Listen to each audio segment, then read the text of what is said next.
All right. Hello, hello. Sorry, I am a bit late. I think I had not 10:30 on the calendar. However, this is a live tour that we're going to be following, so you're fine. There goes the director running running away. No, this is a live tour, so it's not all totally in my control. So came out here to do an introduction, and then we'll go inside and we'll be following the museum's director around. That was the board of directors, the president that just went by. Anyway, so my name is Sharon Schultz, also known as the Bay Lady, because I do tours in the Chesapeake Bay region of Maryland. Beautiful, beautiful country, lots of things to see and do. Very busy, fun area for sure.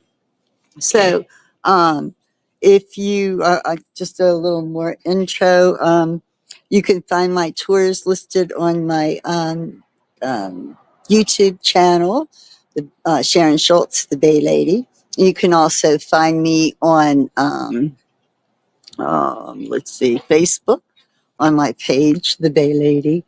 My tours are also listed on a Google Calendar that is has carries all the tours of all the former Hago guides from 2023. We're all there, and our tours are listed for your convenience. Also on my pages, you'll see a link to a place called Buy Me a Coffee.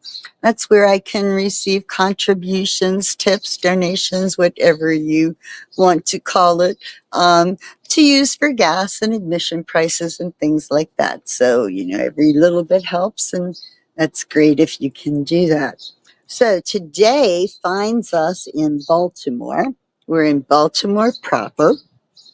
We are at the Irish Railroad Museum. There are, ta-da, there it is. There are only 6 museums. Let me turn this around so you can see it. Hang on. I get my rear camera working here so you can see what I see, right? All right, here we go. Yep. All right, there we are. Now you can see. Very good. Yeah, so this is the museum. It all of the buildings on this street that you can see are oops, what is this? Let me get rid of that. All of the buildings that you see are part of the Railroad Museum. Not all of them are open. Some of them have different functions. These first 2 buildings here, however, are the heart of the museum at the moment. In 1840s, 30s, the railroad was being built here in Baltimore. They were laying track, they were designing steam engines, and just all kinds of transportation breakthroughs. And these homes were built by one of the directors, one of the officials of the railroad, for the Irish immigrants who were coming to work on the railroad. At the time, Ireland was experiencing a horrible famine, and people were leaving by the boatloads, literally. So they came here to work, and they were welcome. They were needed here. And so they learned their trades and learned their skills and progressed from there. So today they're doing a tour. It's going to be inside both museums and also outside, pointing out the various places in the neighborhood where the Irish people lived and worked and socialized and all of that. So I guess we'll go on in here and see what's going on. I have to try to avoid photographing any people in there. One thing I want to show you before we go in. I'm hoping to catch the tour in progress, you see. So But here, this is all still the Irish neighborhood and their buildings where they lived once upon a time. Um, this is across from the Baltimore and Ohio Railroad. This is where they all worked. Okay, they built the trains, the engines, the tracks. They laid track, all of that. And this was the first in the USA. The very first railroad in the country was built right here. This is what I wanted to show you. The museum, the museum's mural. This was done by an Irish person who lived here in Baltimore and eventually moved back to Ireland. But it depicts many things. The ship represents the people coming over from Ireland, the train they built, the children played here, the women worked, the men worked. They had vendors, all types of things going on here.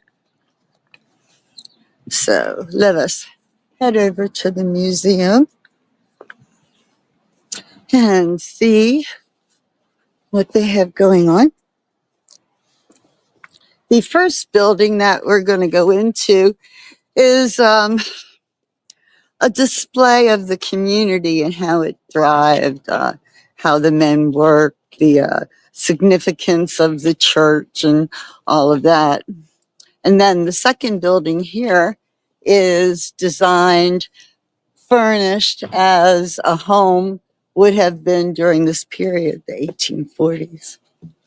Okay, so now let's see what's going on in here.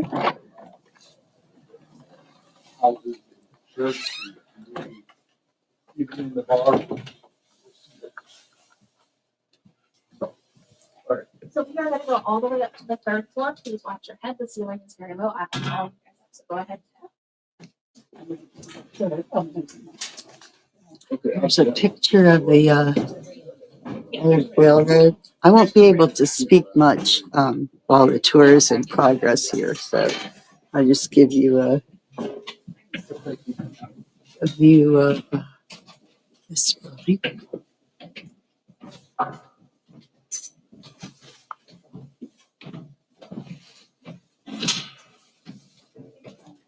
I've been to the third floor many times. Yes, you have. Won't crowd it out as much as.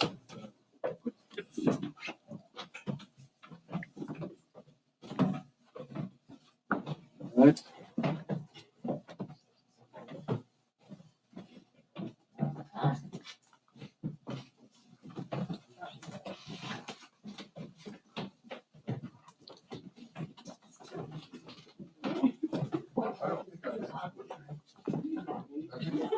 What interesting. A long time ago. It's not. I mean, was this building actually used by the Irish? Sometime at some points during history, when the Feelies lived next door, there was a German family living here.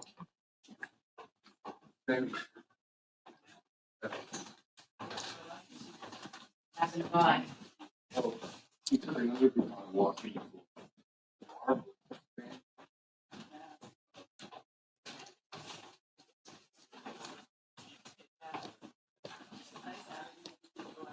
Yes, this would have been measured. Typically, pubs would have been on the first floor in these houses, and that's why you don't see them indicated on the map downstairs at all. It's because they were in houses just like this. Case in point, across the street, the building's no longer there, but at 917 Lemon, we actually had a pub. And before it was a pub, it was a grocery store. Before it was a grocery store, it was a bakery. So these buildings actually got used as businesses for the local community. And interestingly enough about that pub, this is your 1860s, 1870s version of a man cave. This is where the men came to socialize, get a break from the day. Women and children were typically not found in these spaces. The clergy was definitely not found in this space.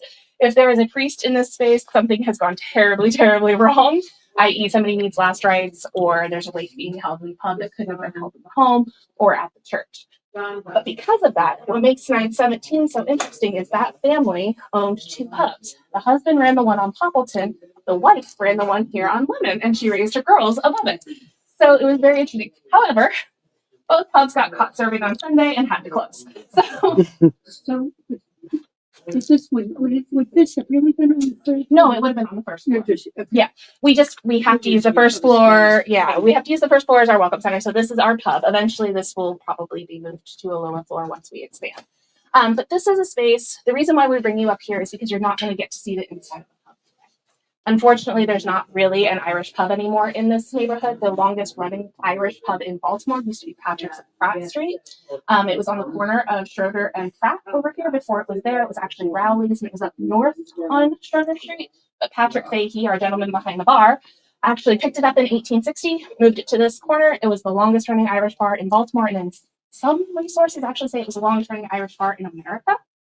And then it was just recently sold. It's now the backyard. It's still a pub. It's just no longer an Irish pub. But they did keep the original woodwork, and they did keep the original cash registers from Patrick's and Pratt. So if you ever want a really interesting restaurant, I highly recommend it. It's really great. So when you walk out our building, hang a right, go down to Schroeder, hang a left, it's on the corner. What's it called again? It's called the backyard. The backyard. Okay. Is it open for lunch? It is today, and where we're ending our tour, there's also Zella's by Holland Market. So there's a bunch of different little local spots for eating, and I can point them out to you. There is one that I don't think is open today, and that's Neapoli. It's over by the church.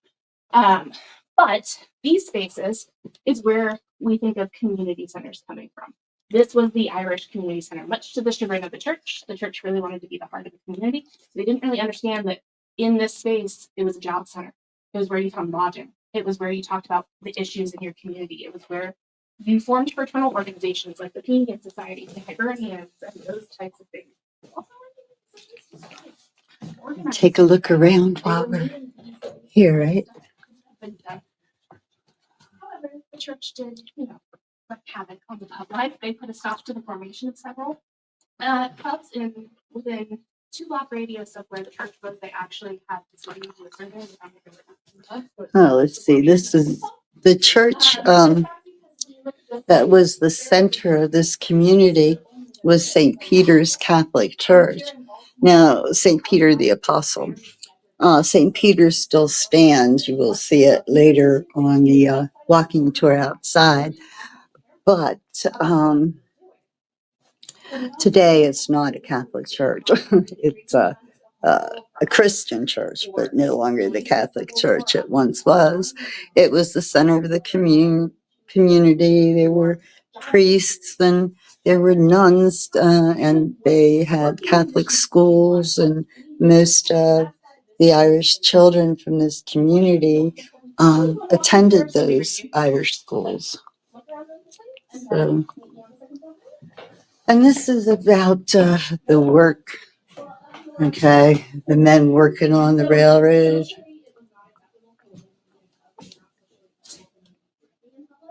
Which caused the Irish a lot of grief because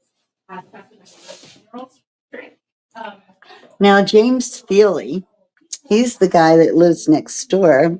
That house we'll see. He was a boiler maker. Okay, boiler makers made those big old steam engines.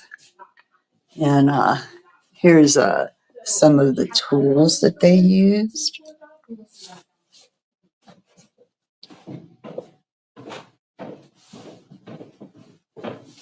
And the women, well, they stayed busy as well.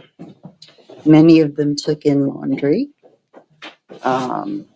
They also took in boarders, and so they would have quite a business going if they cared to, between keeping laundry for the boarders and washing their own clothes, and of course the more to-do people in the neighborhood that could afford the privilege of having someone else do their laundry.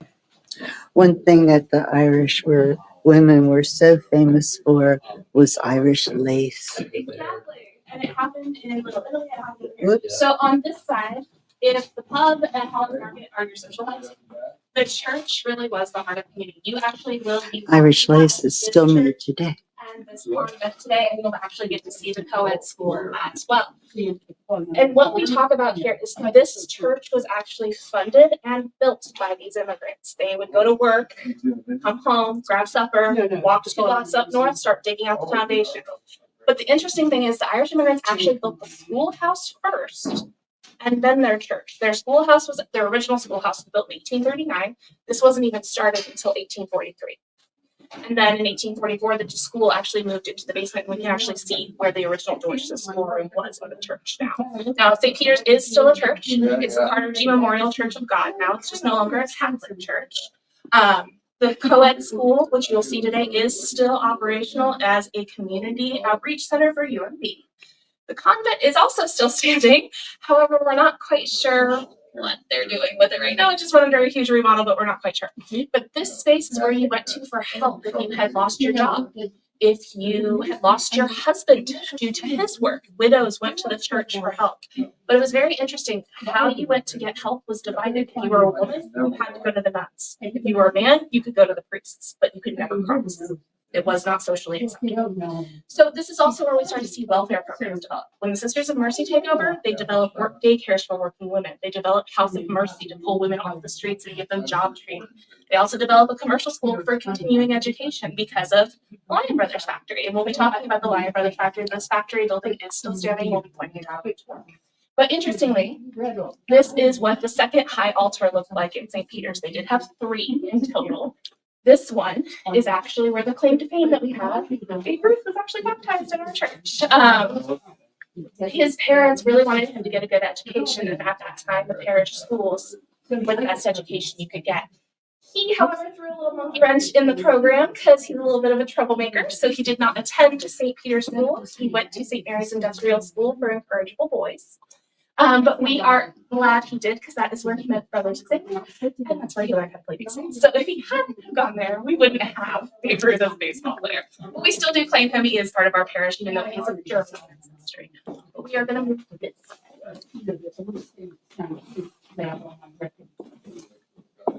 So if that's your social life, the pub, Holland, the church, this is your economic life. And we'll be talking about this in more detail on the tour. So behind you is our men's work side. So the men held various jobs throughout the community, the major employer being the DNO. And the reason why we have so much info in here is because it employed so many Irish immigrants. And they were often put on the most dangerous jobs there were. So they were blowing tunnels, digging canals, laying traffic, sometimes losing fingers, eyes, their lives constantly. And that's because they were deemed replaceable. You could always get another Irish boy on the boat. And this was not just an Irish problem. This was all immigrants were told to do this. So if you look at our engine inspecting group here, they blow up, you can actually see there's a black eye, there's a broken cheekbone, a couple of smashed fingers, and it's because these jobs were extremely dangerous. When you're talking about just doing a rivet, this is a rivet gun from the 1870s. Just doing one of these rivets is at least a 2-person job. You have one person holding the cup, another one putting a hot piece of metal on both sides of these cups and hammering it together. You can have 3rd-degree burns. You can lose your finger. You can smash your finger. You can break your hand. It's very dangerous. And that's just one little component on these trains. And everything you see here is shaped by hand. It's measured by hand. All your calculations are done on slide rules. All of your tools are hand tools, like you see in pictures here. But this is just one area where you could learn a skill. You could learn to do blacksmithing, masonry work. One of the daughters married a farrier that worked She worked on horses. So you can learn those skills and then transition out of the piano and become a grocer or a blacksmith down the street on Lemon here. We actually have a blacksmithing shop that he originally worked at, learned his skills, and then opened a shop right across the street. So they transitioned that work and made a better life for themselves. That's the myth. Over here on the women's side, it was much more limited. We're talking about single women. Mostly they were working as domestic servants. And this is the largest employer of single Irish women in the entire country. We had upwards of 1,400 Irish women working in domestic service in Baltimore in the 1860s.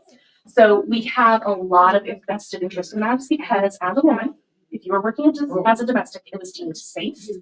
You could advocate for your own wages and what you wanted to make. You could demand what days you wanted off. So it gave you better agency over what you were doing.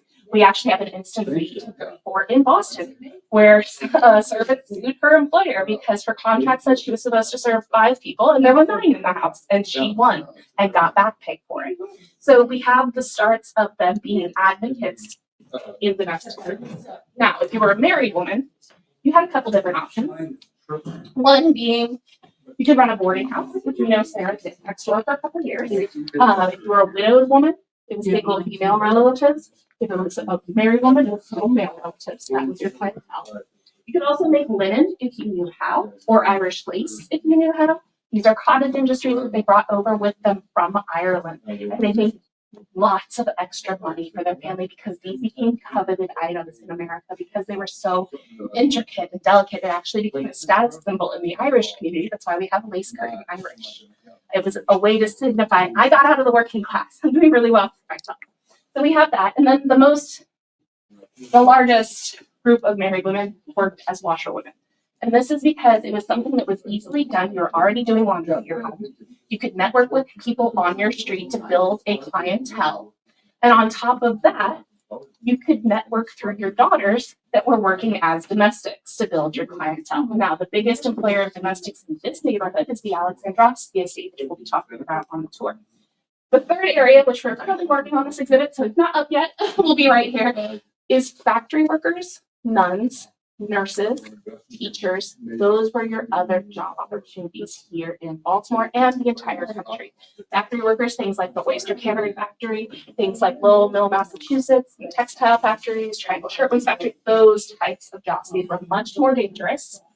And your wages were constantly being cut or very little to begin with. If you were a nun, you had options to get further education. You had a little bit more control over what you were doing. You could become a teacher or a nurse. The Sisters of Mercy actually started the Mercy Hospital Nurse Training School. So they're the ones that started. So you had a little bit more control over what you were doing. But this is what you were talking about. This is your overview for the community. Now I'm going to hand you off to Cecilia. She's going to take you next door and show you the view.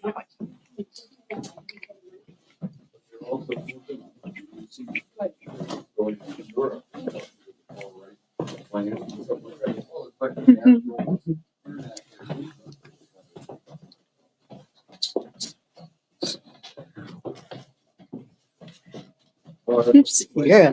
We're going next door. Do you want this for concert?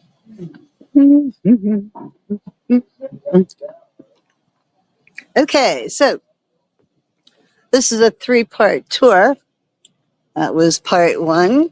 That was the general history of the area. And now we're going to go visit an actual home. Oh no, an actual Irish home. Mr. James Feely and his family. Mr. Feely, as you saw, was part of the exhibit of the railroad workers upstairs. Well, this was his home that he shared with his wife and a lot of children and boys, and you'll see.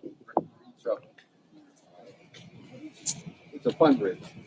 What about fundraisers for the museum is selling the memorial? It's memorials. Yeah, people get them for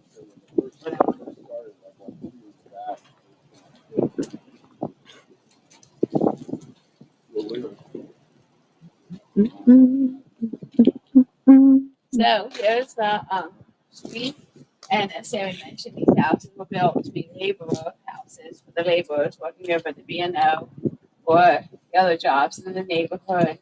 Down the street was a wagon painter, and his brother and nephew lived around the corner, and they built the wagons. So right now the museum wants these 2 houses. We're hoping to purchase 916 soon, and we own 910, 912, and 914. So all that is going to be part of our expansion plan to make, a larger museum with a Irish library and expanded exhibits about the labor of the Irish, expanding our school and church exhibit hopefully soon. Hopefully within a few months we'll be able to purchase this house and we can expand the exhibits right in there as soon as we get it. But these are called two-story and attic row homes. And see how it's like little windows up top? That's those attic rooms. They were not sure the builders might have thought of them as a storage space, such a low ceiling. But the families would use them as rooms, maybe for the children or for boarders. That's how we have them set up inside now. The car is going. Watch the car.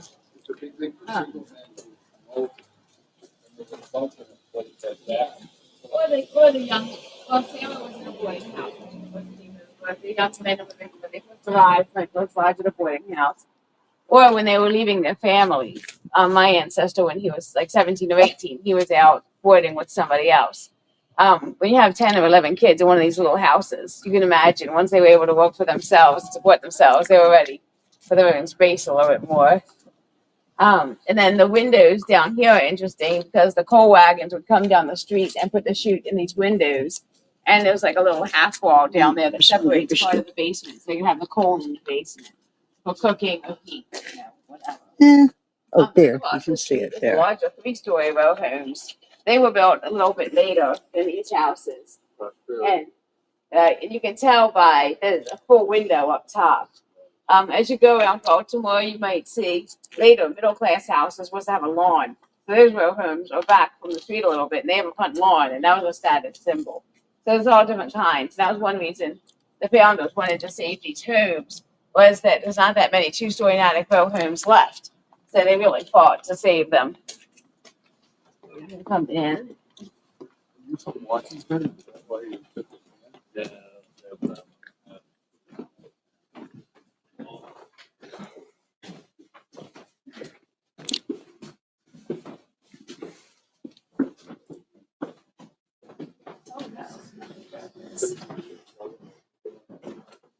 Actually, I'll have more. Yeah. Like, Thanks. I used to go to the Clippers downtown. so this was the home of James and Sarah Feely in the 1860s and the 1880s. They lived here most of those years. The most children they had at one time in this house was 6. Well, they had 10 children altogether. But unfortunately, they lost 4 of the children young. So, it ended up 6 was the most they ever had at one time. Just grab me when you're done. We got a tour on that building. Okay. So this is the only family photo we have. It has James and Sarah, the daughter Joanna's down in the corner, and then we think this is Michael and I think James. We found a advertisement from the Sun paper that St. Peter's was having a boat trip down to Charleston beach. It was like going to Ocean City for the day. Yeah, they go down to Charleston. And so, and I like to imagine James and Sarah in 1871 taking the steamship with 3 of their children, just for the fun of it, down to Charleston for the shore with a church trip, going past that immigration station where they had come in, about 30 years earlier, Wow. 20 or 30 years earlier. Mm. And they were coming in so desperate for a new life, escaping the starvation and poverty in Ireland.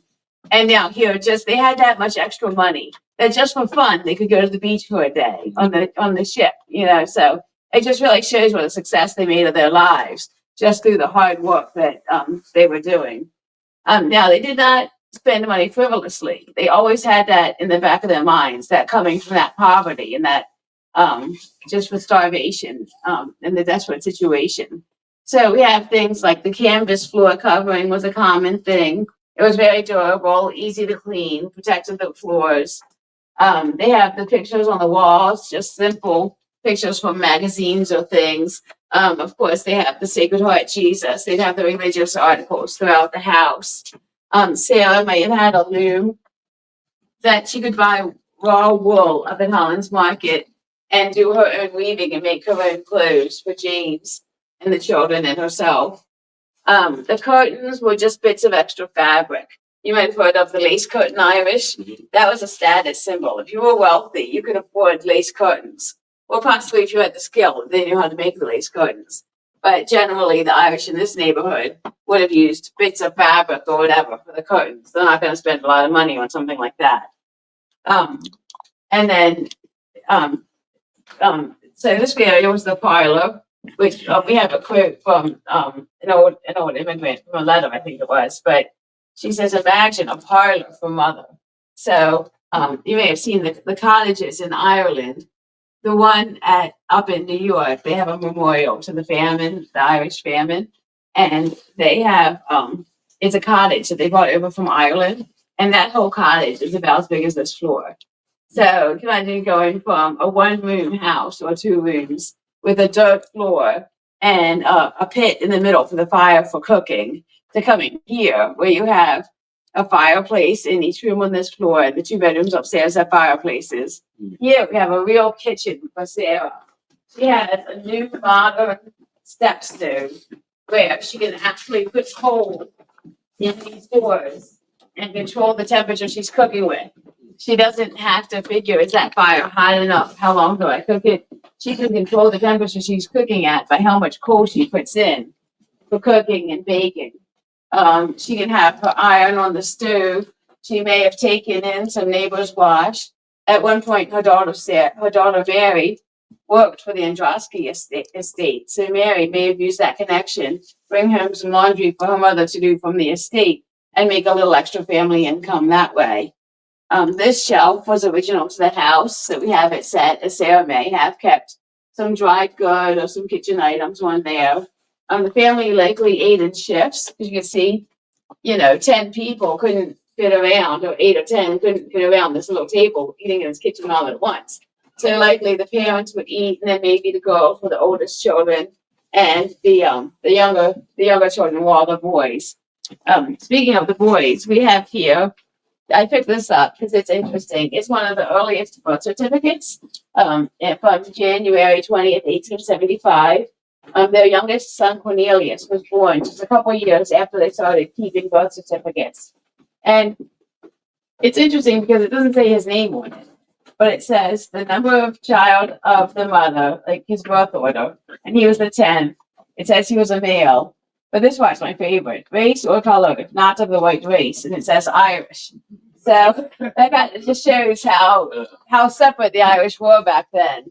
They really were facing a lot of prejudice. No Irish need apply. Yes. And then this one is the death notice for William Feely. Every year we remember little William in our Irish wake program when we talk about the old time wake traditions back in Ireland, as well as the Victorian mourning traditions here in America. And it says that on March the 5th, William Feely, aged 5 years and 7 months, the son of James and Sarah Feely, he has a little poem. His languishing head is at rest, his thinking and aching are over, his quiet, immovable breast is heaved by affliction no more.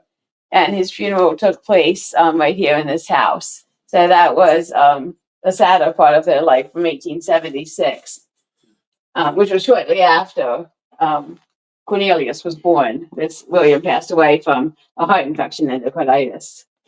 So we can go upstairs. If you do not, the stairs are the original kind of stairs for the house.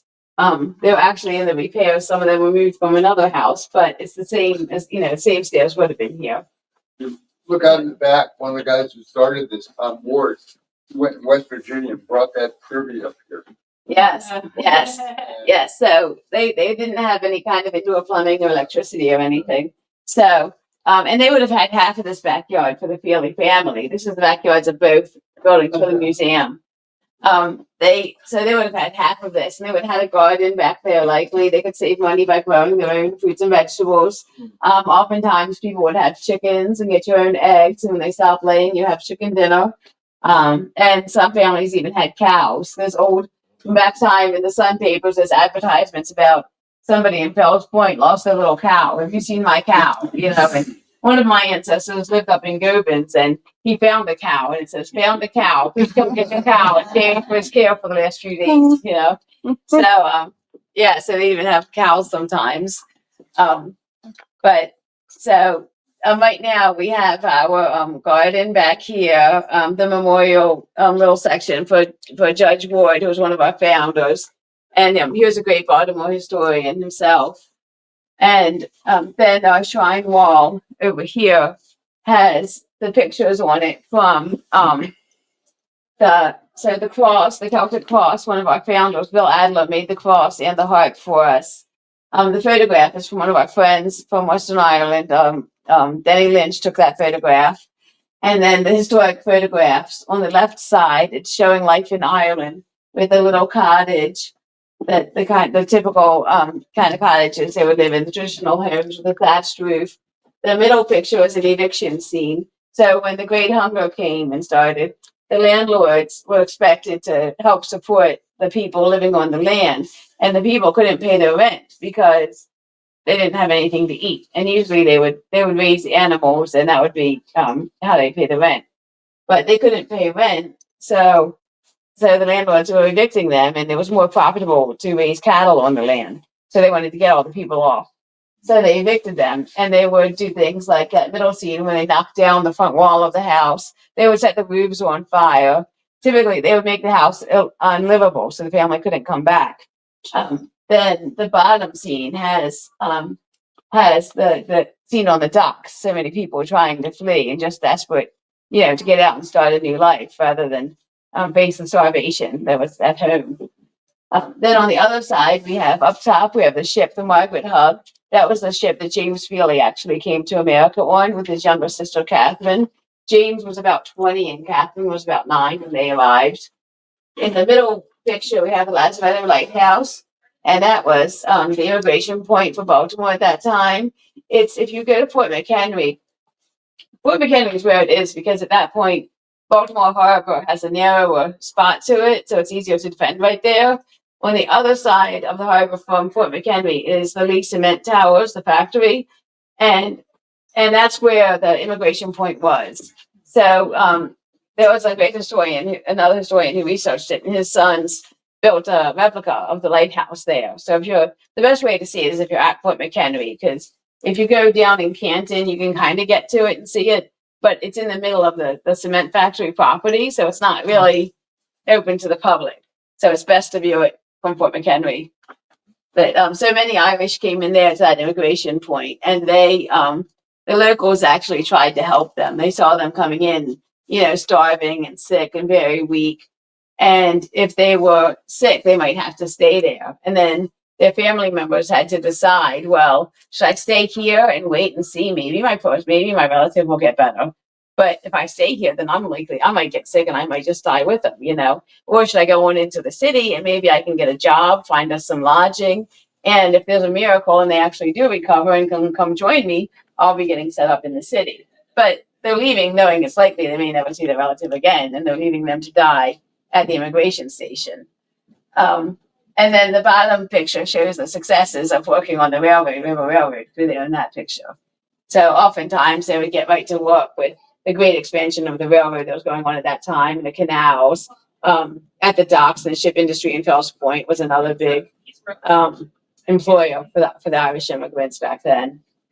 Now going upstairs, I think they're coming down. Going up, it's easier if you walk closer to the wall where the steps are wider. We have the rope you can hang on to. That's a modern convenience, as it is. But if you don't want, we also have a photo book, because I know these steps are difficult for many people. Excuse me. We have a photo book here that you can see some photos and some narration of upstairs in the book.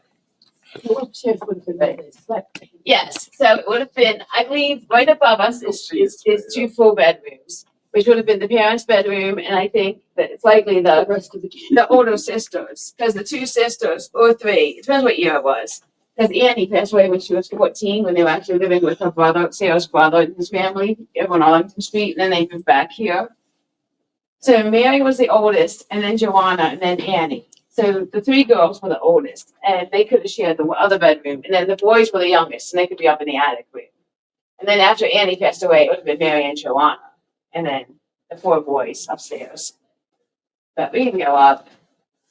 I'm going to put down here. I have too many photos. It's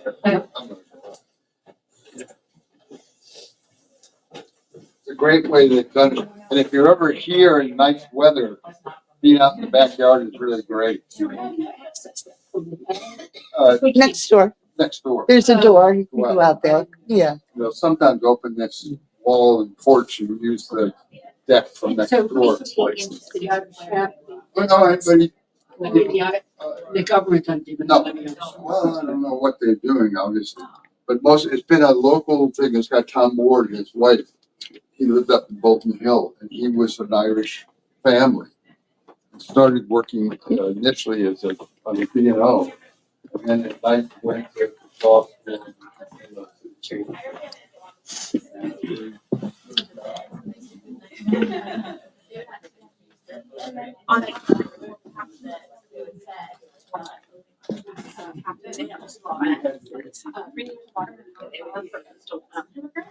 We have two tours going on here, so we'll do our own. There's a third tour. This is Sarah and James's bedroom. Meet James. Hey, Sarah. And there's one of their little babies, right? And so laying out on the bed are some of the clothing items they would wear,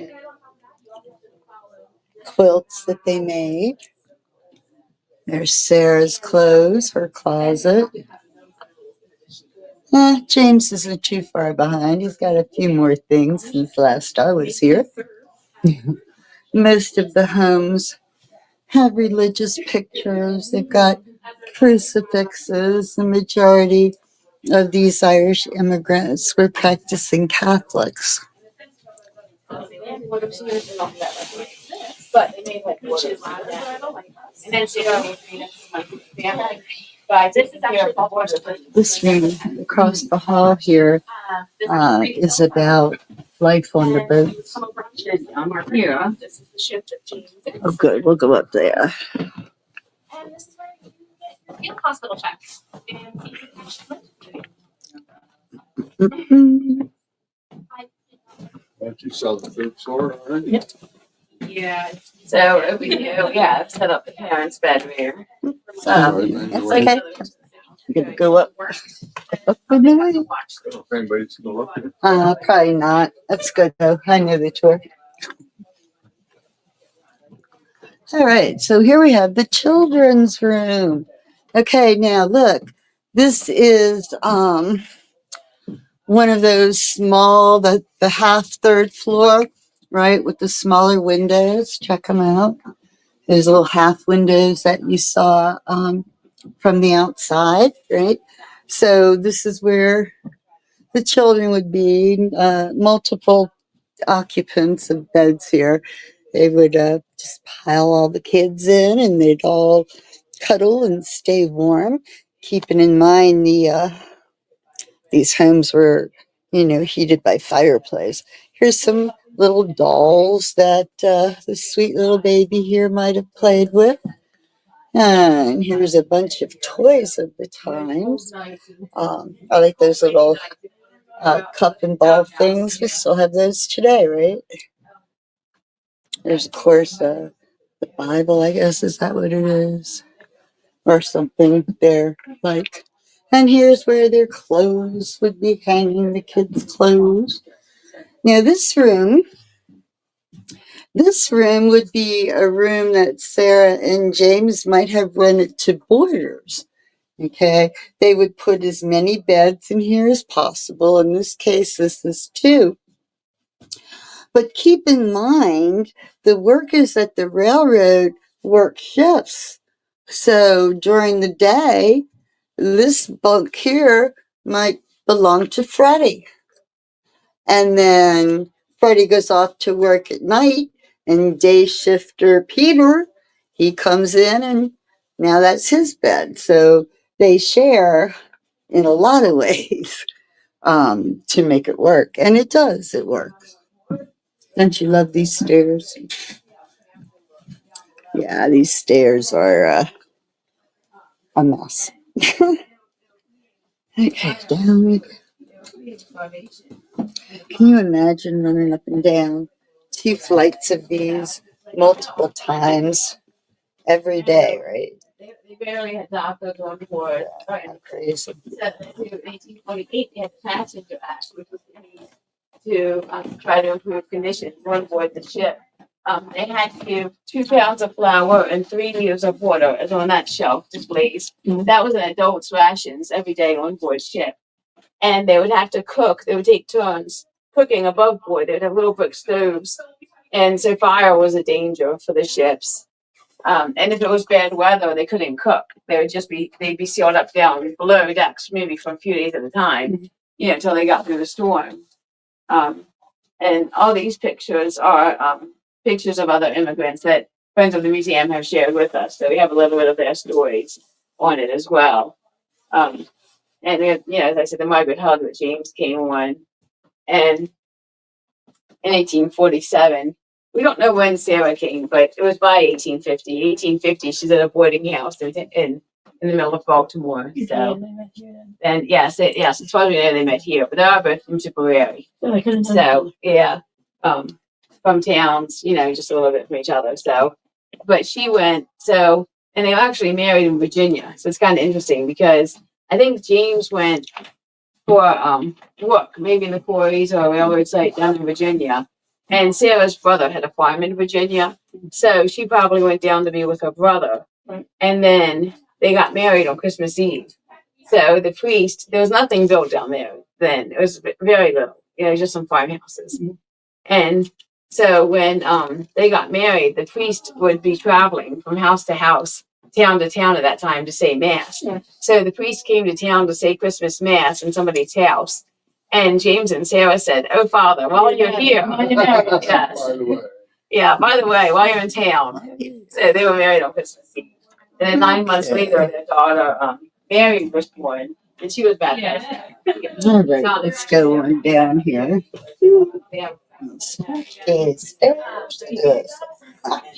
Then they had a couple of. I'll tell you what, this is a strong wood too. Virginia, and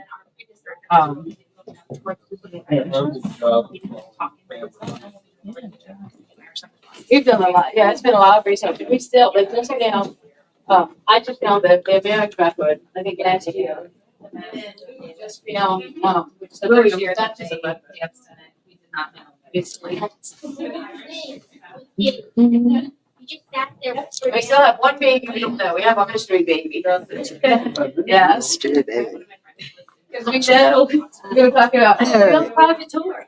We've done quite a bit of theology research on the family that lives here, be able to more fully tell their story. And we know James and Sarah both lived in Tipperary and Iowa. All right, we'll wait for the tour to catch up with us outside here. They have a walking tour through the neighborhood. Ooh, it's a little chilly though, I have to say.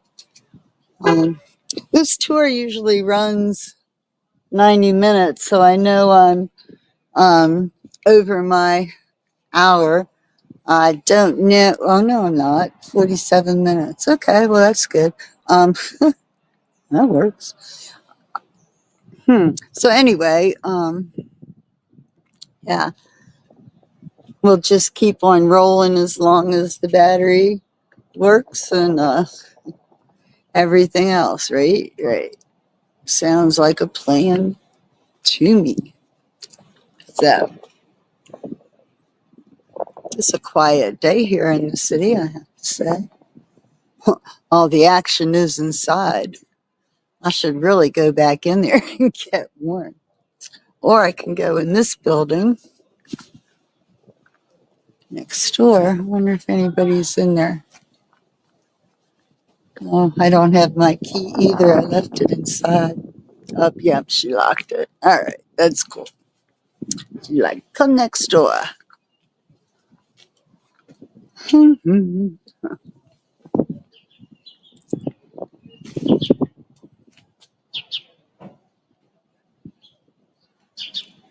This is a nice, quiet neighborhood, considering these are really, some of these homes are, are pretty old for sure. Even some of the ones across the street, some of them are newer, but these over here, they were built after them, but they're still really old. You see the steel support things in there, the stars. The steel stars. All right, well, let's go on back in here and see what's going on. Maybe they had a child that was born and died in Virginia that we just haven't gotten letters of yet. But I know once they started having more children, it was difficult to be moving, continually. I'd be doing this website for a while, going to this website. I can just imagine Sarah being an Irish woman and being like, "That's it. I've had enough of this moving around, James. Go look and we're gonna live in Baltimore. You can rent the house from my brother-in-law, and you can work at the railroad and have a good steady job, and just stay in one place." And send the kids. So, yeah, so the kids can go to school. What house did this cost back? I think like $400 pops in my head. I think that's what they were originally. It was $1. It was $1. $1 a month, or $1. I think it was $1 a month to rent, maybe, or $1. I think it was a week's wages that it was to rent. So, and then and they saved as much money as they possibly could. Back in Ireland, the old laws were there was no school for the Irish Catholics. Because, if you let them get educated, then they get ideas.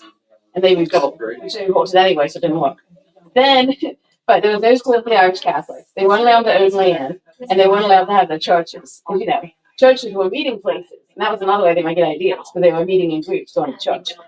So, plus it was different kinds of prayers than their Anglo-English prayers. Can't have that. So when they came here, they built the churches, they built the schools, and they invested in the real estate. So it's all things they were forbidden to do back home. That became an important sense of pride here, in the sign of the success that they could do these things. And the children could, sending the children to school, they could learn reading and writing and at least some math up to. Oftentimes they would go to fourth grade or seventh grade. Not necessarily. Sometimes they did go to college. One of my ancestors did, go to college, but that was more the exception, I think, than the rule. But all that led into them getting more skilled positions. James, he started as a laborer, and he and Sarah were both illiterate when they came. He owned the skilled position as a boiler maker, and then his sons also went to work for the B&O, but most of them. And they were laborers or boiler makers. They got skilled positions. And then they moved into their grandchildren were doctors and nurses and, even more skilled professionals. And then they get their daughter Joanna, her husband was a blacksmith and a furrier for the B&O and for the police department. So yes, and then their great grandchildren, or Joanna's grandchildren, were an big orthopedic surgeon and nurses, and even higher, more skilled, very successful positions very quickly through that access to the education. There's a whole book about how the Irish became one, and that's one of the things that they started getting into the police department, the fire department, got involved with politics. I've heard the wives didn't have the right to vote for citizenship, but they could push their husbands. They said, "Look, there's a lot of us Irish around here. If we all get together, we're a huge voting bloc. So let's all get together and do something about this system." And by the early 1900s, you see that attitude start to change. There's articles in the newspaper about, let's remember the contributions the Irish have made to this country. And there's articles listing, different Irish and their contributions and what they did. So it's really interesting how life for them changed.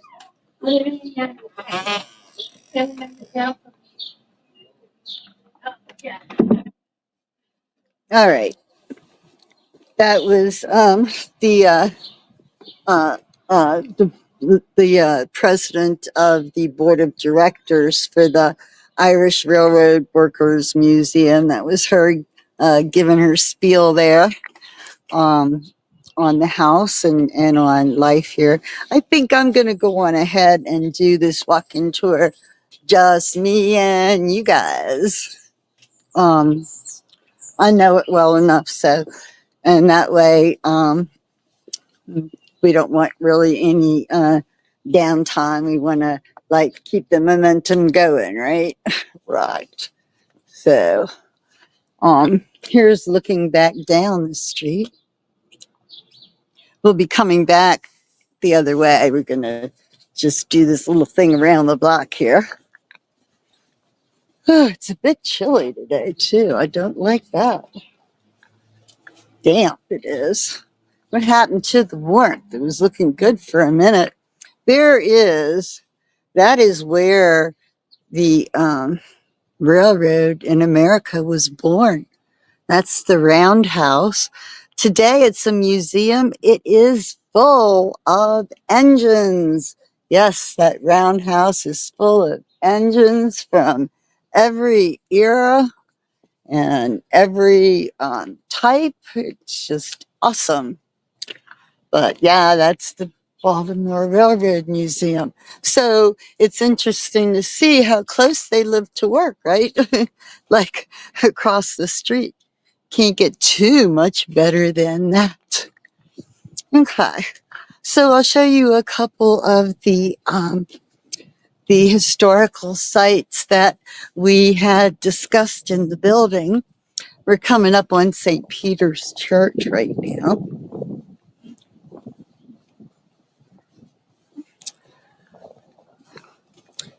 Can't tell if it's raining or not. I think like there's rain in the air for sure. Really? I just put my hood on. Thank goodness I have my all-weather coat, except not with the lighting. I wasn't expecting it to be like chilly today. So, busy street here. We'll,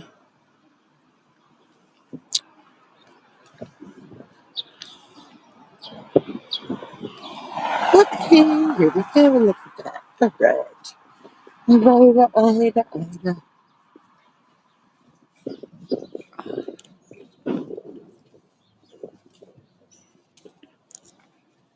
Okay. It's a nice little walk. A lot of these houses have been restored, I guess. Not all of them. Some of them looks like still need to be. Now these have been restored. At least the fronts have. They've been those have been cleaned up. Nice new doors going on there, right? Okay. Darn, it's cold.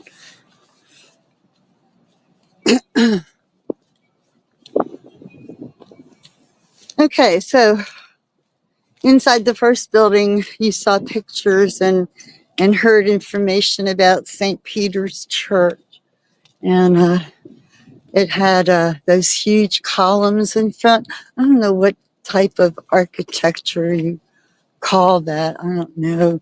Greek. Oh, maybe Greek. I don't know. It was St. Peter the Apostle, Roman Catholic Church, once upon a time.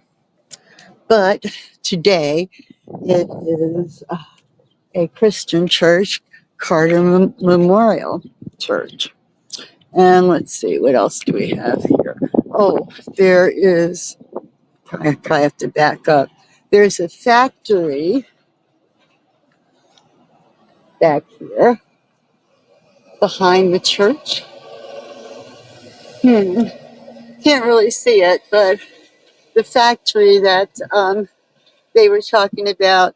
Okay, here is the Catholic school. It was the Catholic school. Now it's a community center, and next to the church is the convent. Don't know what it's being used for. It was recently remodeled. I understand that the altar inside the church is still pretty much the same. Okay, that is the Lion Brothers factory. The nuns were determined to give all their students in their school a chance for a successful livelihood. And so they provided them with the best education that they were able. And so the nuns like really were disappointed when these promising students would graduate from their Catholic school and go to work in the Lion Brothers factory. it was close, it was convenient, and they were hiring. So that was it. Let's see.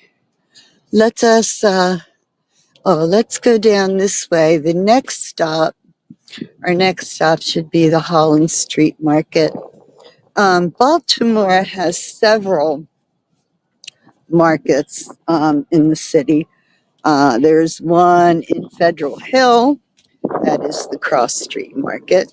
It was recently in decades, I guess, renovated, and it is a successful market now.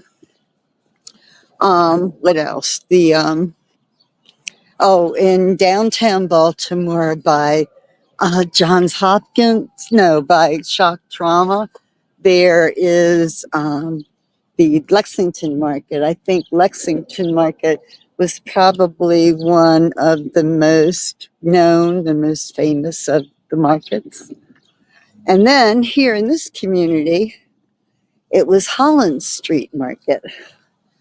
Now, Holland Street Market has been closed, like for a long time. It recently reopened. There isn't a lot of vendors in there yet, but I guess that will come with time, I suppose. I don't know. Here's just a view of, you're looking at Baltimore City, mid-city.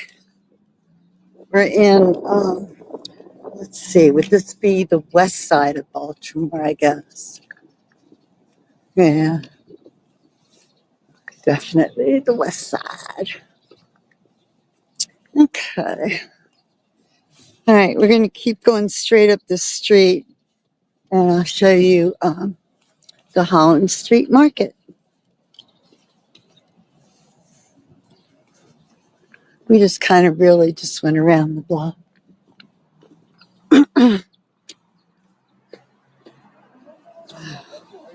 There we go. Hello. Hello.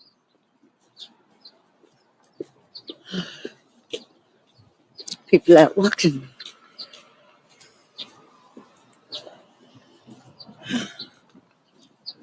Hold off, weather. Weather.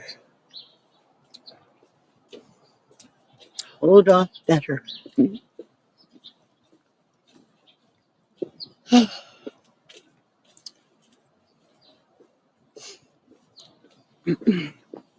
Oh, I know. Let me see if I can find. Okay, look. Okay, here's one. All right, have to show you something. There's another one up there. Okay, cool. Right here. I can't really tell what it is, but it's a number carved into the curb there, right? Okay, and now here's another. Oh, this one's easy to read. That's 479. And this one, is this 469? I don't know, but what they are, okay, back in the day, in the 1800s, maybe you noticed on maybe you had noticed on that mural, in kind of the center of it, there was a man hauling a cart of vegetables. Okay. All right. So those were the vendors with fresh food that would come around to the neighborhoods, so people could get fresh vegetables and fruit and things like that. And when the market was thriving, those numbers were assigned to various people, various carts, vendors to park. These were their permanent parking spaces. So, they had they were reserved. And I can't tell which way these crazy numbers go, though, I'll tell you that. But I thought that was pretty cool. It's just a little bit of the past that stayed. See, they're all over here. There's one right there. This one looks like it's 420. It's upside down. Sorry about that. Oh, they got ravens on their house after the Baltimore Ravens. No doubt. No.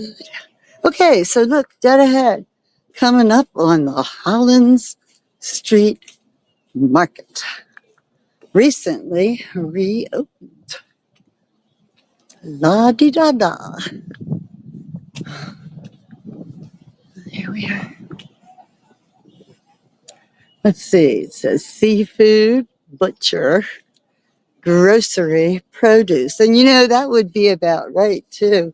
And I would bet you that the Irish people that lived in this market definitely had some of the freshest seafood around. Baltimore is, you know, on the bay. Half of its livelihood comes from the sea, I have no doubt. But anyway, okay, so what you have in there, let's just go in and look. They're stalls, right? Stalls where you can buy things to eat. Oh, yeah, look, bananas. Here's like a little grocery store. The market at Homes. I smell seafood. What is this? A laundry? Oh, no, I don't know. This is sauces. Huh, well, that's interesting. This must be like a flea market or something. This is the sweet stuff. Okay. Hmm. Okay, here's the meat.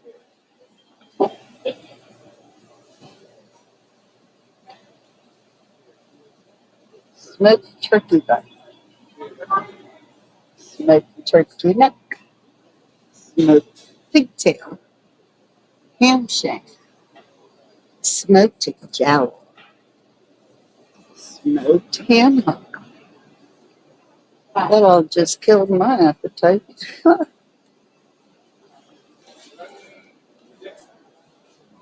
Okay, turkey wings, Indeed.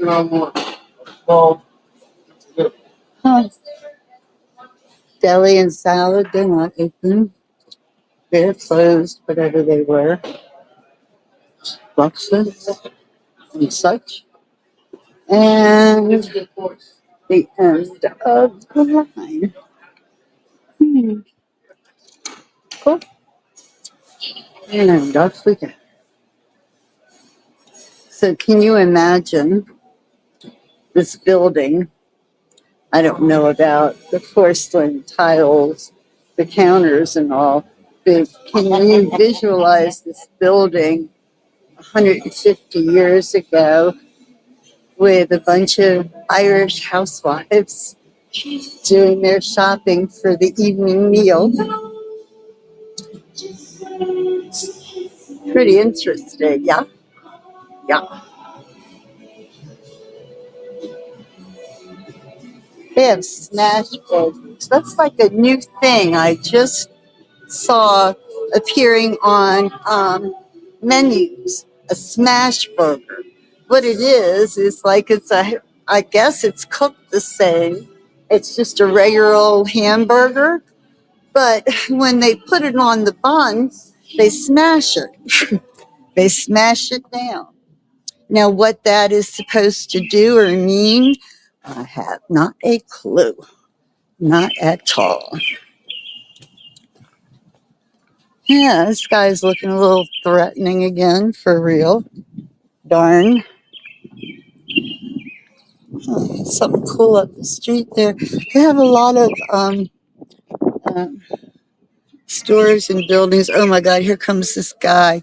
I have to get ahead of him because he gets real loud.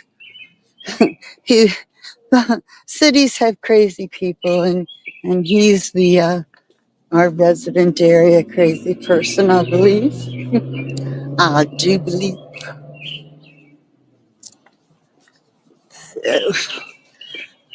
Let's see. What are we going to see next? What street is this coming up here?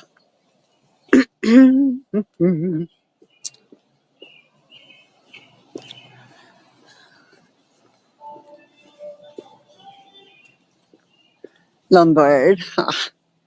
Okay. This is right.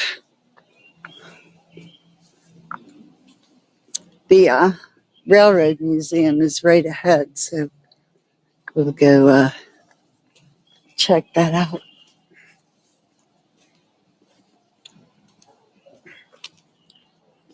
Mhm.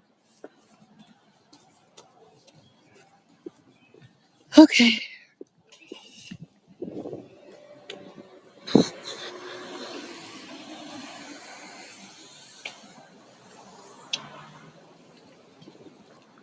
So that's the Railroad Museum down that way.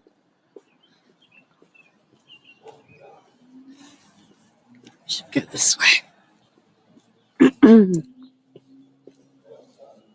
Nice day for a walk, yes? Yes, yes. Yeah, this is a epic tour. Let's see, how long have we been filming? An hour and 10 minutes. We've been live streaming. I would, for future reference, I'm going to guesstimate that this tour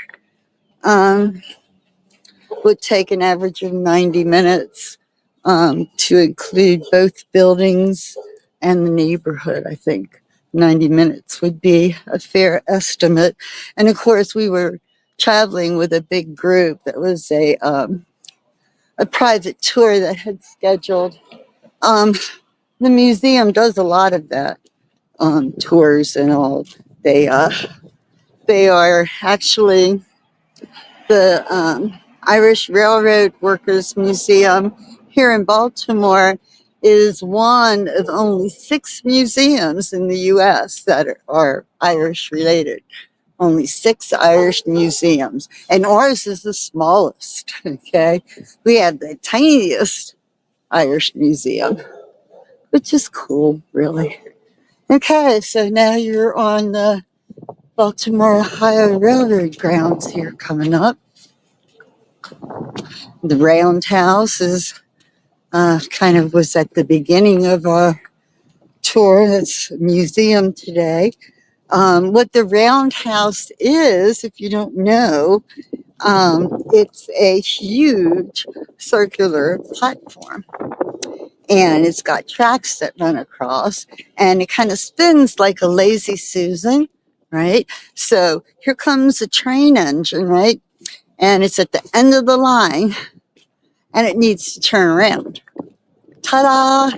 They drive it on the circle, spin the circle around, and boom, they're headed back off in the other direction. How cool is that? Cafe lights, these are called. I love these cafe lights. A lot of neighborhoods, you know, have them more so than other neighborhoods, I guess. It's pretty nice at night. You know, it just kind of gives a festive atmosphere to the city, you see. Okay, so coming up is one of my favorite stops. Okay, this building here, it's called the Backyard today. The Backyard. It was built in 1860, and it was one of the first and longest used Irish pubs. Okay, here is your typical corner pub. Now, it's not Irish anymore. It was Irish, an Irish pub up until the last, I don't know, 10 years maybe. The last 10 years, it was bought by somebody non-Irish. So it's no longer an Irish restaurant, but it still is a bar. So it still maintains its title of a continuously in use bar since 1860. So pretty cool. Now we're coming up on Lemon Street, where the museum is. You can see this is like right around the corner.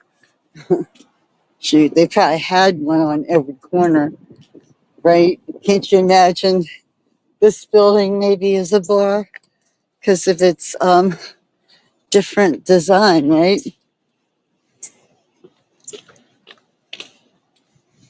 Okay, now we're back on Lemon Street, and in addition to the houses that the museum purchased, one of the other long-standing buildings is this right here.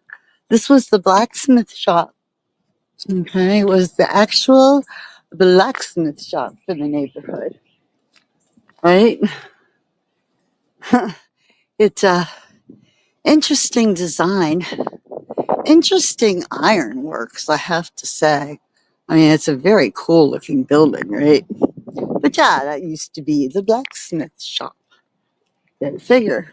And there you can see the roundhouse looming protectively over the neighborhood. And we're coming back up the street here. And I guess the rest of the people are on the walking tour. That's good. That's good. We kind of got ahead of them and, um, you know, got the same tour. Y'all just got a private one, right? How does that go? Yeah. All right. Well, here I am back at the museum. Um, Let me turn this puppy around so I can get my camera back.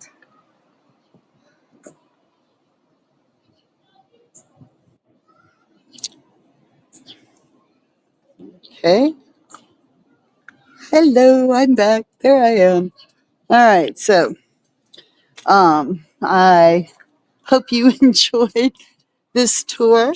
Um, I think if you look back on my tours on my pages, there's probably a similar one. I know the inside of the houses, but this is the first time I've done the whole thing, the both buildings and the neighborhood. So pretty interesting. Gave you a glimpse of life for the Irish immigrants in Baltimore.